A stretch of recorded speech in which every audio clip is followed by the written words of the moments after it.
아, 너무 없으시다.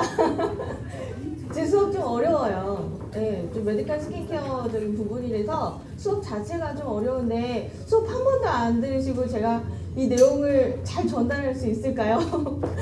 이제 필링이라는 거에 대해서는 단 한 번이라도 필링을 해보신 분들도 있고 말씀은 다 들어보신 적 있잖아요. 그래서 필링은 사전적인 의미는 껍질을 벗겨내다는 그런 의미인데 사실은 이렇게 껍질을 벗긴다는 의미 쪽으로 필링을 접근하시면 절대 안 되시죠. 필링을 접근하실 때는 우리가 안티에이징 트리트먼트라는 걸로 접근을 하셔야 돼요. 그래서 필링이라는 자체는 간접적으로 세포를 재생하는 트리트먼트거든요. 그래서 진피층을 활성화시키는데 우리 진피층에서 가장 많이 여러분들이 알고 있는 게 있어요. 그게 뭐죠? 콜라겐, 엘라스틴 다 알고 계시죠? 그 콜라겐, 엘라스틴을 만들어내는 모세포가 있어요. 그게 섬유화세포라고 그러고요. 우리가 영어로는 파이브로블라스트라는 거죠. 그래서 필링의 진짜 목적은요.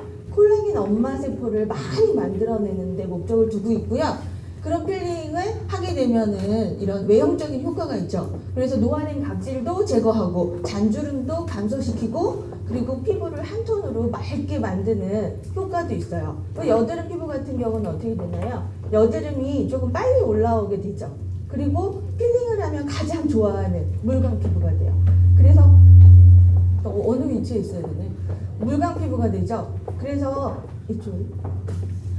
그래서 햇빛을 더 잘 반사시켜서 피부를 환하게 하는 그런 외형적인 효과를 볼 수 있어서 사람들은 필링을 하고 싶어 하세요. 하지만 필링을 하게 되면요 중요한 내용적인 효과가 있어요. 첫 번째, 두 번째는 이거는 표피에서 일어나는 변화고요. 세 번째, 네 번째는 진피에서 일어나는 변화거든요. 첫 번째는 이제 외피를 통한 수분 손실이 제일 심한 피부가 예민 피부죠. 예민 피부도 필링을 하실 수 있다는 거예요. 그리고 각질층의 수분 보유력이 증가하다 보니까 필링을 하게 되면 각질층이 건강하게 되죠. 그리고 세 번째, 네 번째는 필링을 각질을 벗겨내는 순간에 우리 진피층에 있는 유두층의 혈관이 증식작용을 일으키게 되세요. 그래서 그 안에 있는 섬유화세포도 활성화되고 이 유두층이라고 하는 곳에 혈관의 증식작용이 일어난다는 거죠. 그래서 이런 목적 때문에 이제 필링이 들어가게 되세요. 필링의 장점은 워낙 쉽죠. 일상생활에 화학과피를 제외한 그런 필링들은 일상생활에 별로 지장이 없어요. 그리고 사계절이 가능하지만 가장 좋은 필링을 할 수 있는 계절이 언제일까요? 봄하고 가을이죠. 이런 계절을 샵에서 많이 응용하셔갖고 수입원을 창출할 수 있게 프로그램을 짜시면 좋겠죠. 그리고 크게 합병증이 없다는 장점이 있어요. 필링하실 때 주의사항이 있는데요. 첫 번째 아주 중요해요.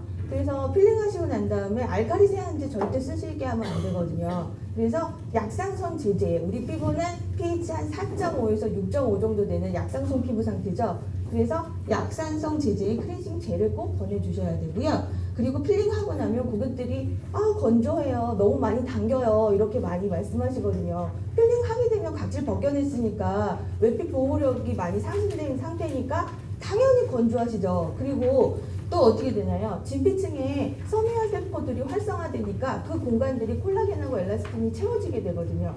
그렇게 되면 당연히 빵빵하게 불어오면서 당김 현상이 일어나세요. 고객한테 필링을 하시기 전에 이 두 가지를 꼭 말씀해 주셔야 돼요. 안 그러면은 컴플레인 하죠. 그리고 이제 여드름이 있는 사람들은 필링하게 되면 여드름 다 올라오죠. 이런 부분에 대해서 미리 말씀을 해주시고 필링이 들어가셔야 된다는 소리죠. 그리고 요 네 번째는요, 필링이 딱 끝나시고 나시면 고객한테 써주시던가 꼭 인지시켜 주셔야 돼요. 사우나 가시면 안 되시고요. 그리고 운동 심하게 하시면 안 되시고요. 술 드시면 안 돼요.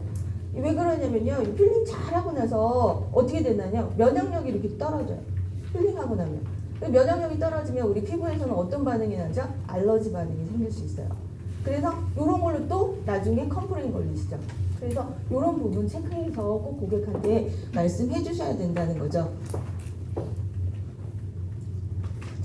이제 필링의 종류는 어마어마하게 많은데요. 가장 손쉽게 접근할 수 있는 게 아하예요. 그 아하 중에서도요, 글라이콜리산이라는 GA 필링이 있거든요.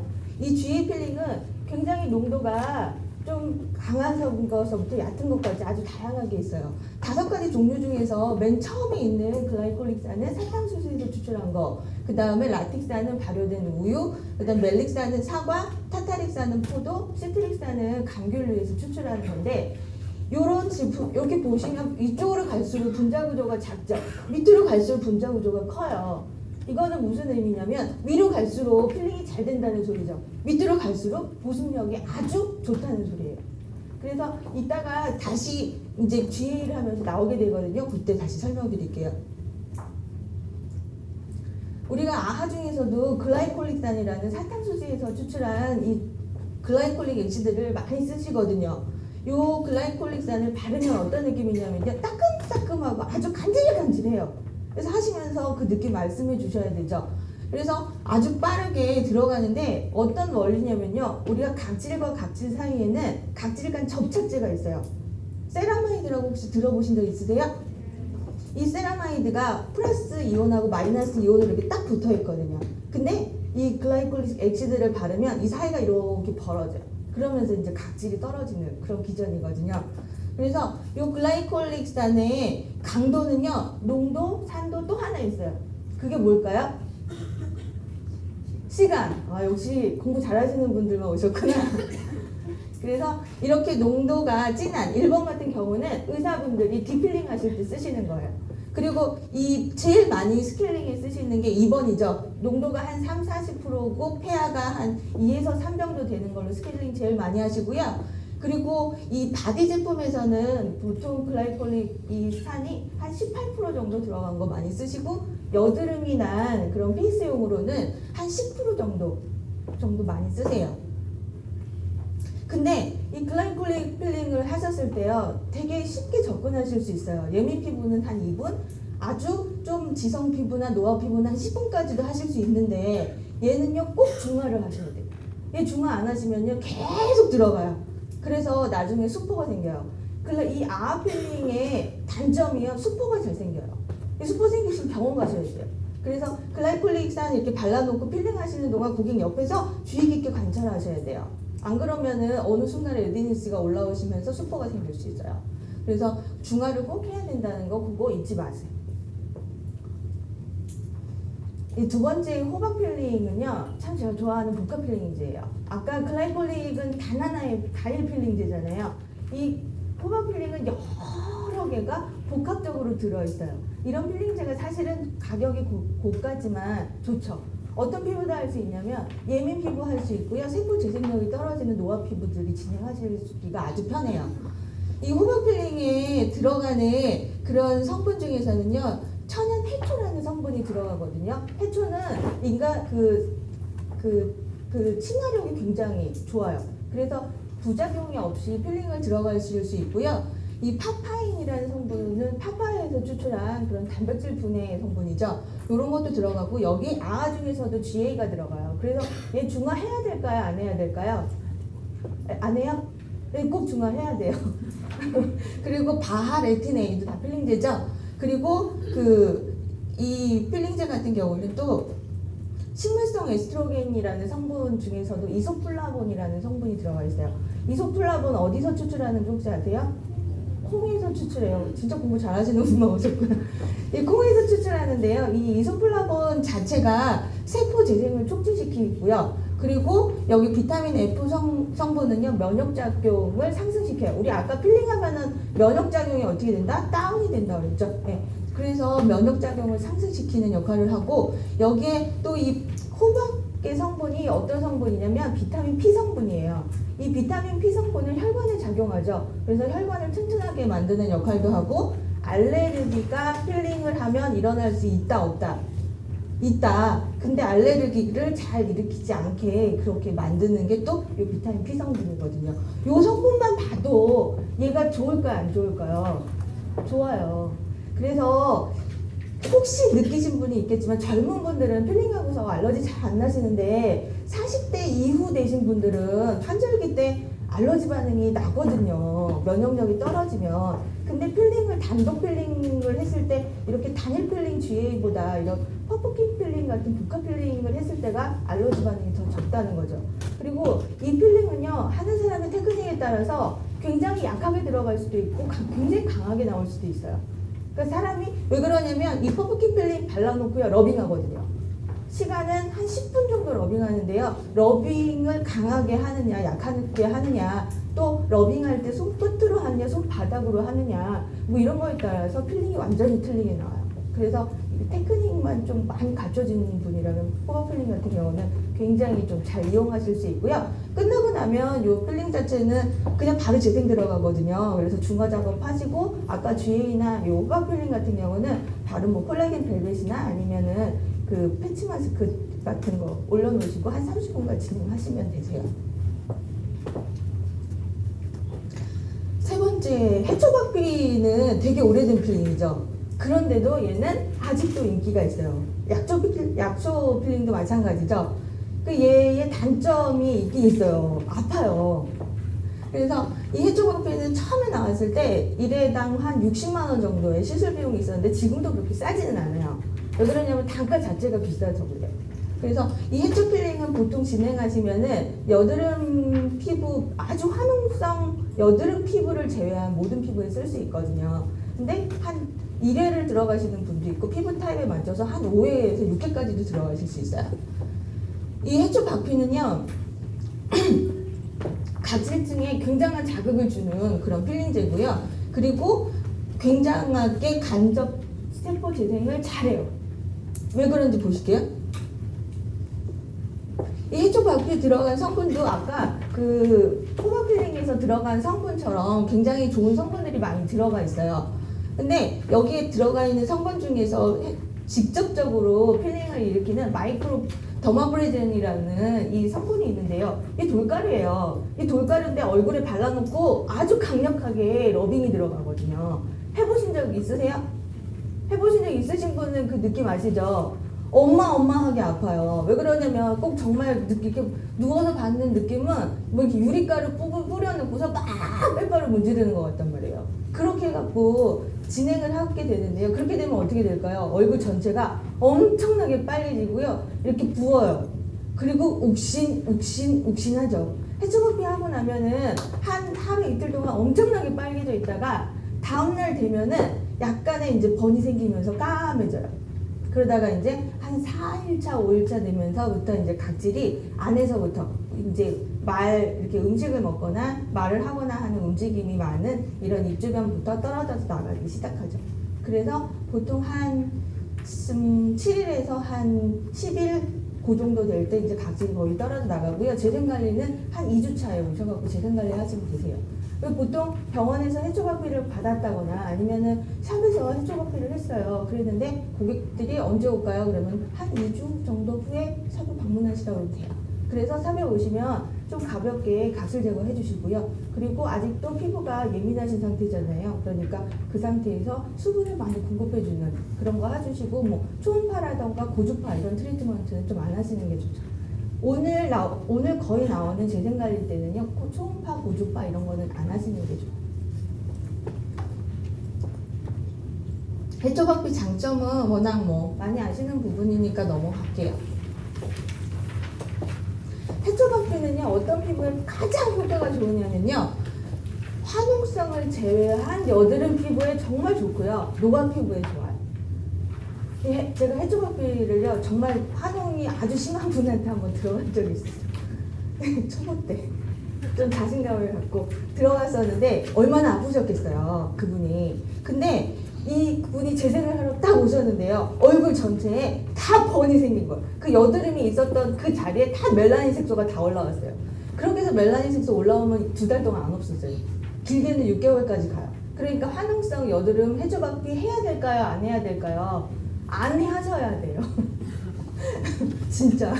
이 해초박피는요, 예민한 피부에도 들어가실 수 있는 필링이에요. 약하게 들어가시면은 오히려 예민한 피부들은 혈관이 많이 이렇게 붉어져 있죠. 그런 피부들은 좀 나중에 각질층이 좀 정상으로 되시면서 건강한 피부를 또 만드실 수도 있어요. 근데 너무 많이 강하게 러빙 작업이 들어가시면 안 되겠죠.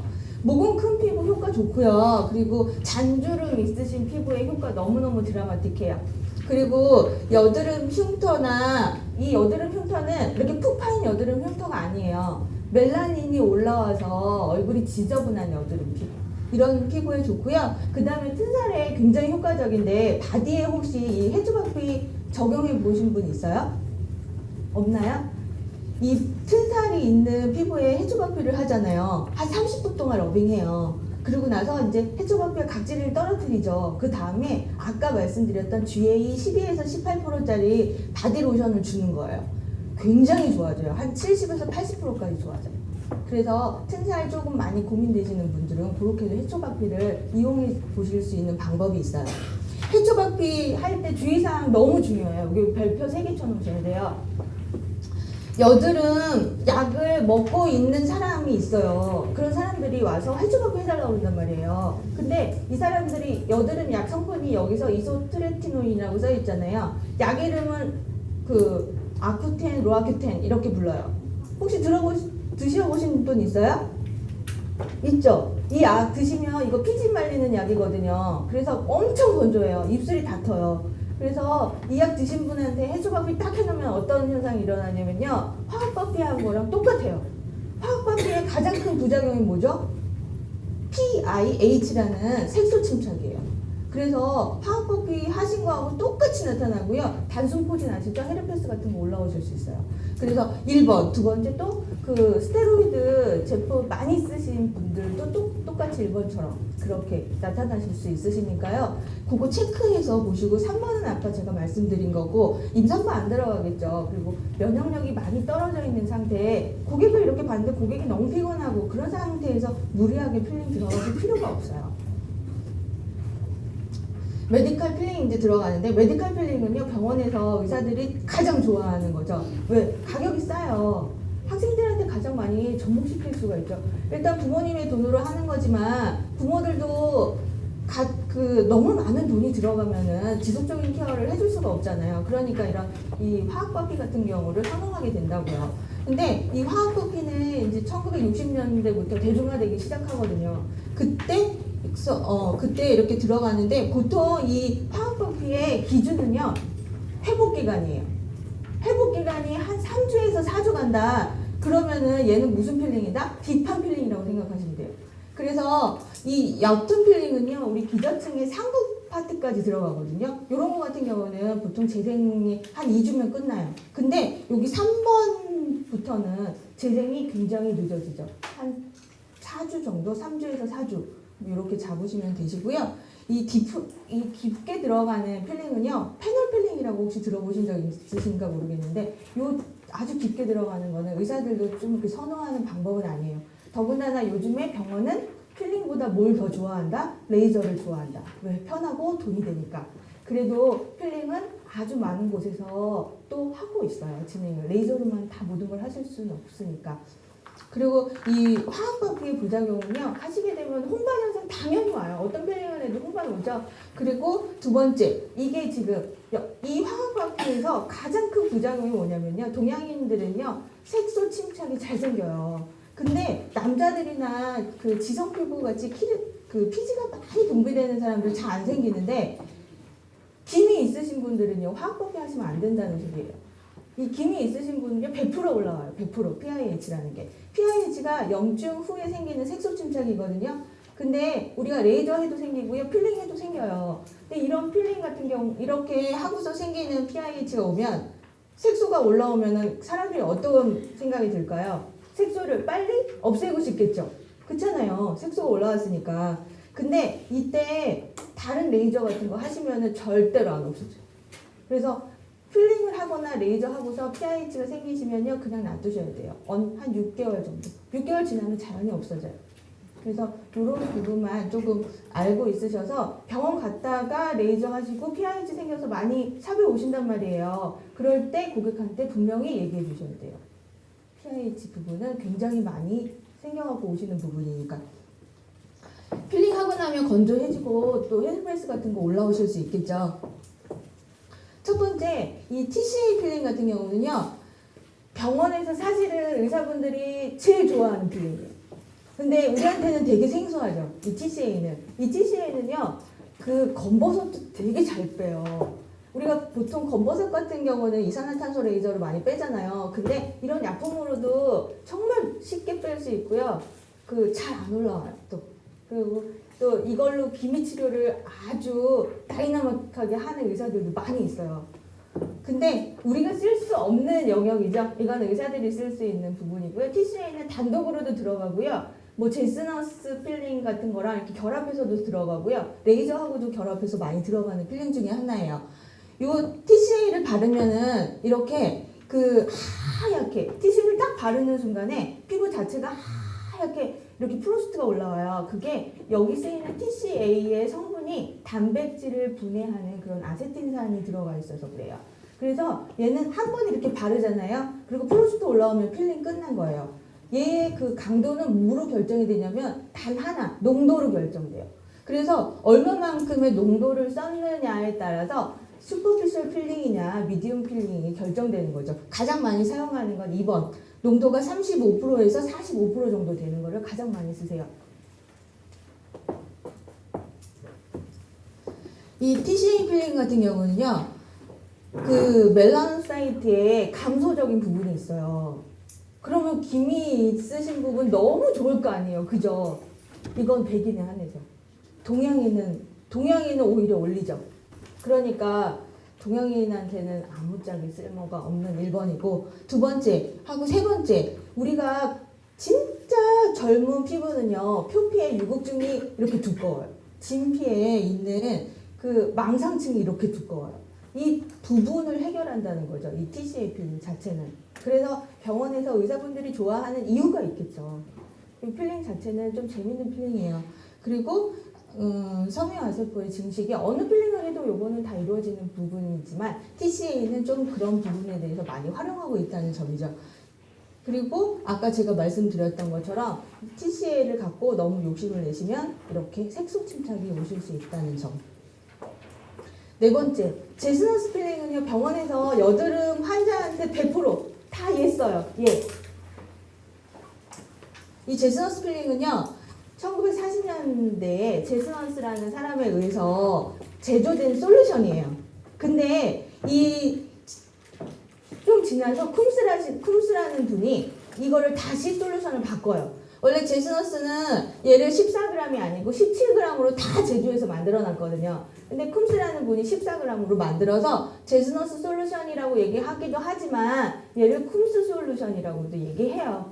그래서 얘는 필링계의 뭐다? 여왕이라고 불려요. 필링계의 여왕.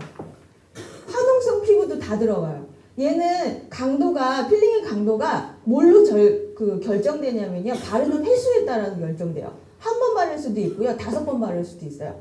그래서 아주 좀 지성 피부고 피부가 화농성 여드름이 아주 심해요. 그러면 몇 번 정도 바르시냐면 한 5번까지 발라요.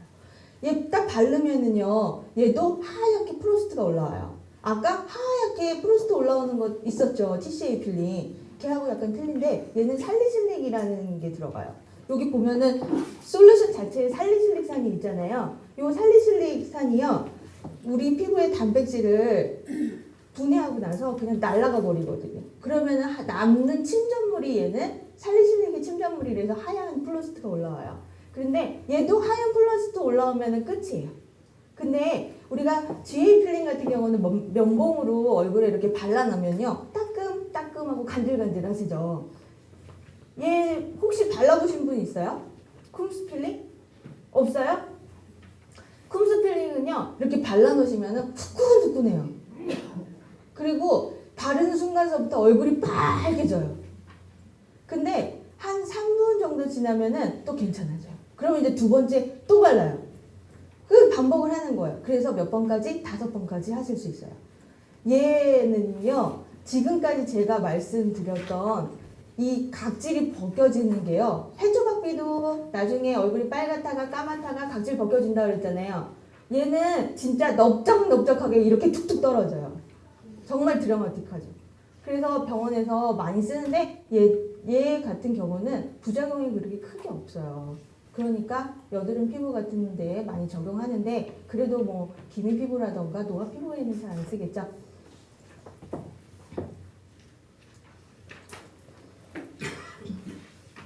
제스너스 필링을 하게 되면요. 첫째 날, 요 제스너스 필링 중에서 이거 되게 중요해요.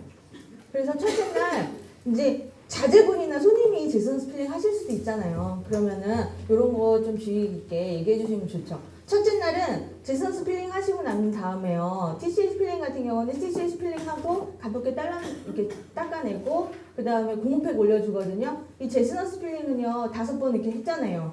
그리고 나서 그냥 가볍게 닦아주고요. 집에 가라고 그런 데도 있고요. 아니면은 조금 해준다는 데가 헬륨 네온 레이저를 이렇게 한번 해줘요. 그리고 가시라고 그래요. 그런 데도 있고 또 어떤 데는 또 쿨링팩을 도포해주는 데도 있어요.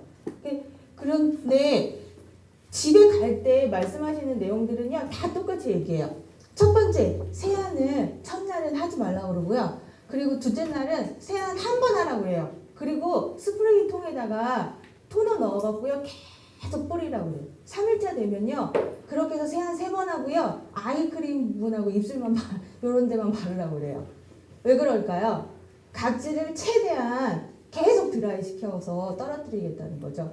그래서 아주 드라마틱한 효과를 보겠다는 뜻이에요. 근데 이렇게 하고서 직장 나가실 수 있으시겠어요? 못하죠. 그래서 사실은 왜 GA를 여러분들이 배우셔야 되냐면요. 일반 분들이 이거 하실 수 있냐는 거죠. 드라마틱해도 못한다는 거예요. 그러면은 여러분이 샵에서 가장 쉽게 하실 수 있는 게 GA 필링이죠. GA 필링 같은 거 해주셔도 되고요. 또 아니면은 홈팩 보내주셔도 돼요. 이제 그런 식으로 해서 접목해서 고객이 오랜 시간을 두고 여드름을 치료할 거냐 아니면 단시일 내에 치료할 거냐 이렇게 상담을 할 수 있는 능력을 키우시라는 거죠. 이제 레이저 들어가실게요. 사실 이제 요즘에 병원에 가면은 레이저 안 하고서는 돈을 못 벌어요. 그래서 이 레이저에 대해서 여러분들이 제일 많이 듣게 되는 것도 있고 솔직히 말해서 레이저는 여러분들도 하고 싶은 부분이 있잖아요. 그죠? 필링이 좀 그렇더라도 레이저 막 하고 싶은 거 있잖아요. 토닝 같은 거 안 하고 싶으세요? 그래서 레이저에 대해서 조금 알아보실 텐데 레이저도 종류가 너무 많지만 그냥 좀 제일 많이 하시는 것도 레이저는요. 저도 내년 지나면 새로운 레이저가 나와서 또 몰라요. 그러니까 레이저의 기본 레이저 알아놓으시면요. 이름만 계속 바뀌는 거거든요. 그래서 오늘 레이저에 대해서 조금 그렇게 기본적인 부분만 공부하실게요. 레이저라는 게 뭐냐면요. 커다란 진공기에 양쪽에 거울이 있어요. 여기에 에너지를 조사하게 돼요. 그럼 에너지는 높은 곳에서 낮은 곳으로 가면서 빛을 방출하게 되죠. 이게 유도방출이라는 아인슈타인이 만든 그런 유도방출 이론이에요. 이거를 갖고 1960년대에 그 항공사에서 근무하는 메이먼이라는 박사님이 레이저를 만들어요. 최초의 레이저가 무슨 레이저냐면 루비 레이저예요.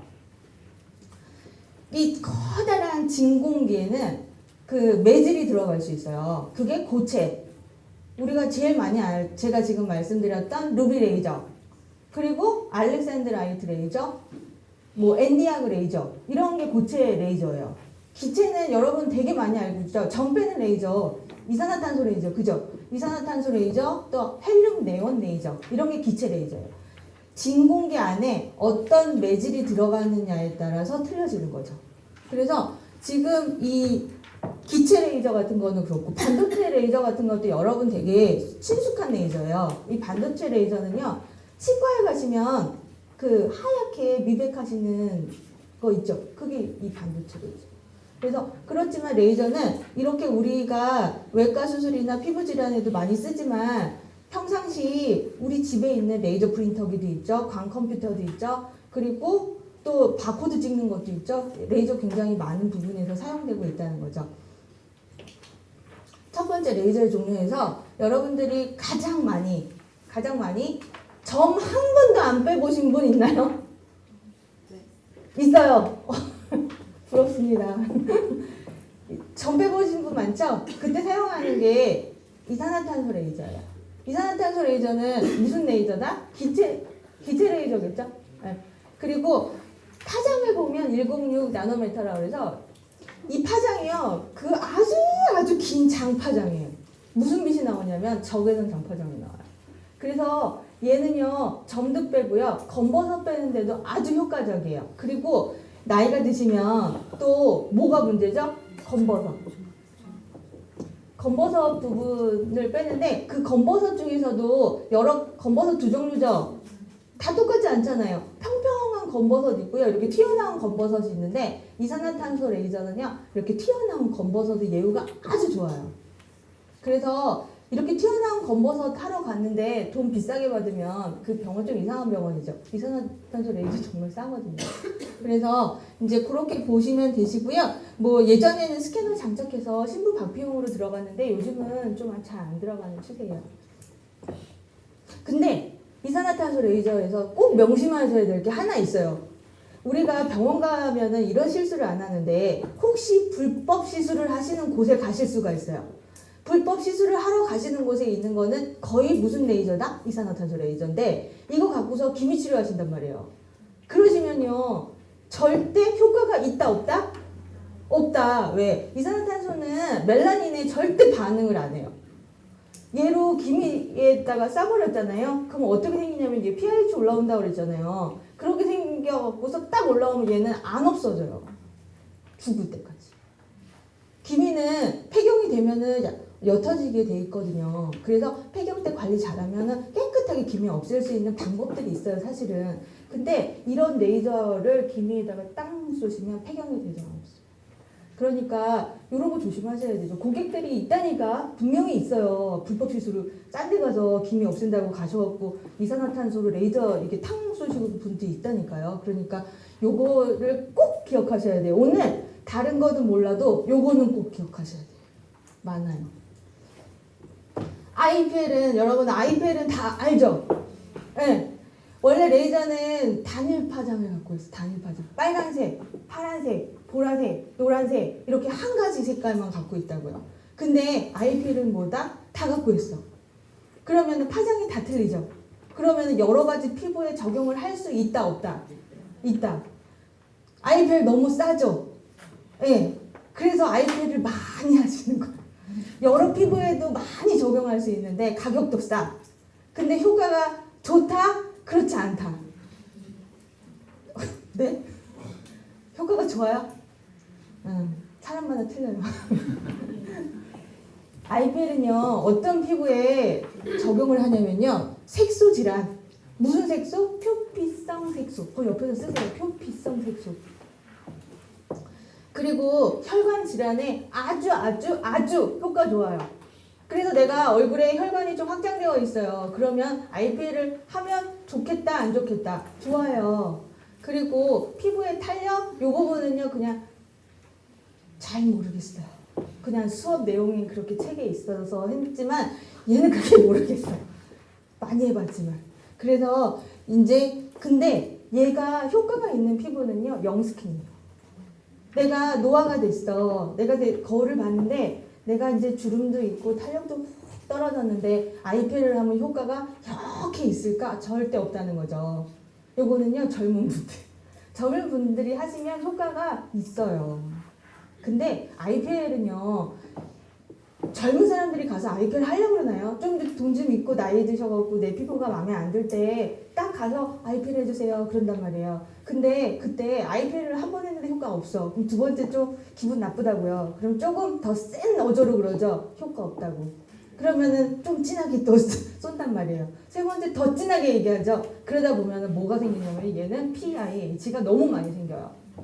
그래서 IPL을 하시고요. 주변에서 IPL 하시고서 PIH 생긴 경우가 너무 많아요. 그럴 때 고객한테 꼭 얘기해 주시라는 거죠. PIH가 생기면요, 자연히 없어져요. 근데 고객들은 너무 마음이 속상하죠. 왜? 색소가 너무 진해졌으니까 너무 속상한데 병원에 가시면 또 빨리 해결해 주실 수 있는 방법들이 있어요. 뭐 거기 가시면 이제 미백 성분 중에서 하이드로퀴논이라던가 이런 거 주시거든요. 이런 거 주시면서 조금 기다려야 돼. 시간이 약이야. 병원에서는요, 시간 계속 벌어요.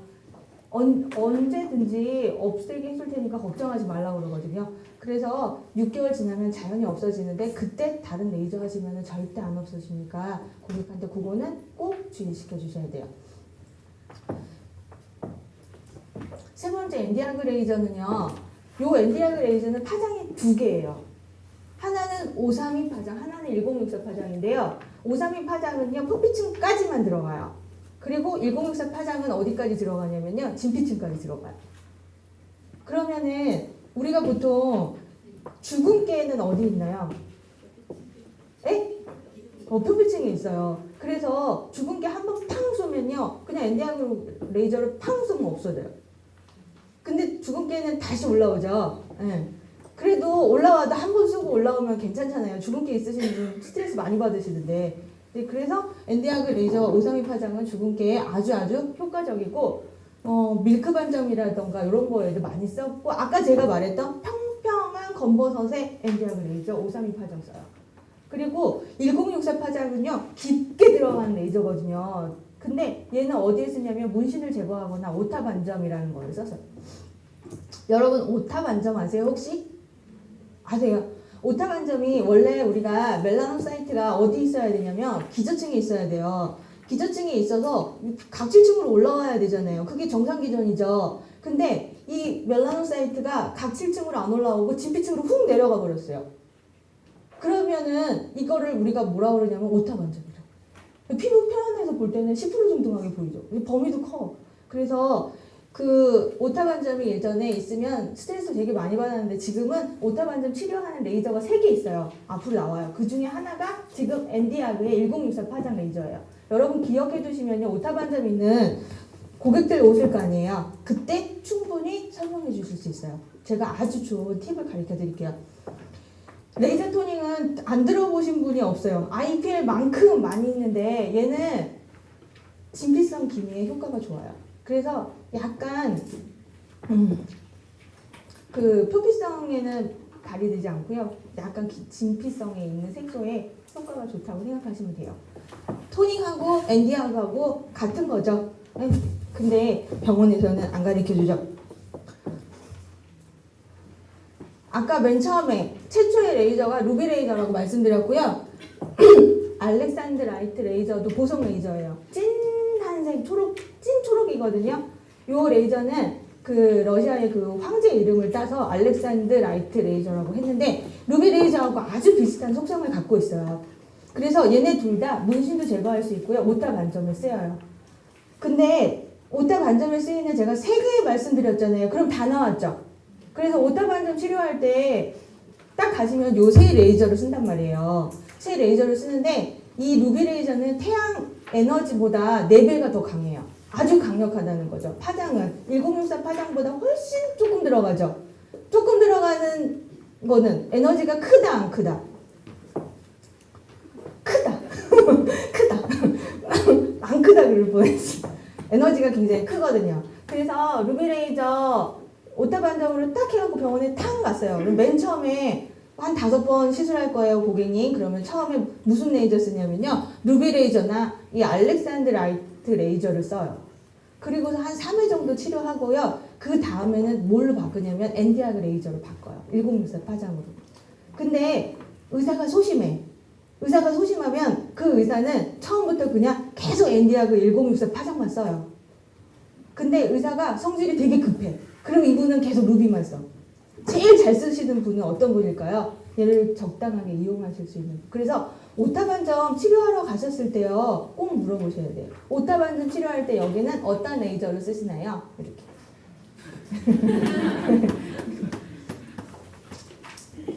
그래서 오타 반점 같은 경우는 이렇게 체크해 놓으세요. 굉장히 고객하고 상담하시기 좋고요. 이렇게 외워 놓으시면 이런 거는 아 우리 원장님 되게 유식해서 뭐 이렇게 그런 소리 들을 수 있는 거고.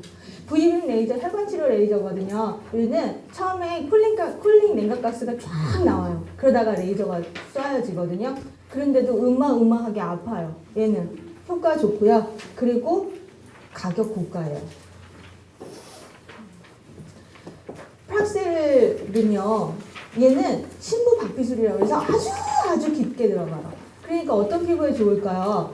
노화된 피부에 좋겠죠? 그 여드름 피부에 좋고. 그래서 얘 같은 경우는, 프락셀 같은 경우는 하고 나시면은 정말 띵띵 부어요. 띵띵. 엄청나게. 얘 알러지도 많이 있어. 그래서 얘 같은 경우는요, 여드름 흉터가 아주 심하신 분, 그 다음에 모공도 너무 큰 분, 수술 흉터 있으신 분, 그 다음에 주름도 완전히 좀 진성주름이 많으신 분, 그 다음에 탄력도 뭐 이런 피부처럼 탄력이 하나도 없는 분, 이런 분들 하시면 효과가 있다 없다 있어요. 한 3번 정도 들어가시고요. 근데 얘 하시면 한 2주 동안 재생할 때 되게 힘들거든요. 그러시니까 이제 그런 부분들이 조금 힘들어서 요즘에는 MTS라고 하시는 거 들어보셨어요? 이렇게 롤러에 이렇게 바늘이 있어서 돌리는 거. 그 다음에 그 자동 오토 멀티펌인가? 그렇게 하고 이렇게 또 이렇게 만년필처럼 생겨갖고 막 이렇게 자극하는 거. 탈모에도 들어가고 이런 걸로 많이 들어가기도 해요. 근데 얘가 효과는 더 있겠죠. 근데 무지무지 아파서 얘는 2차, 3차 계속 이름이 바뀌면서 나오거든요. 근데도 아파요. 근데도 효과는 정말 좋다. 이제 마지막 레이저예요. 요거 헬륨네온 레이저는요, 병원에 없는 곳이 없어요. 왜? 얘는 어떤 치료를 목적으로 들어가는, 그러니까 피부에 여드름을 짰어요. 그런 다음에도 이제 좀 재생시키기 위해서 헬륨 레이저에 들어가요. 강한 레이저를 쐈어요. 그런 다음에 또 헬륨 레이저에 들어가요. 뭐든지 다 들어가. 다 탈모 치료했어요. 그 다음에 또 들어가요. 그렇게 그냥 아무 질환에 여드름 피부에도 들어가고 기미 피부에도 들어가고 그런 레이저가 헬륨네온 레이저고요. 얘도 기체 레이저고 그 적외선 파장을 이용한 거예요.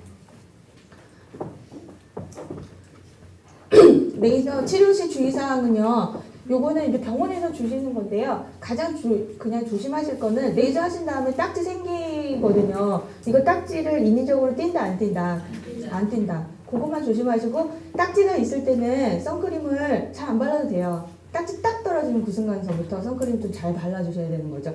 그런 것만 좀 주의하시면 되고요. 바로 시간 없으시니까 회중 트리트먼트 이제 들어갈게요.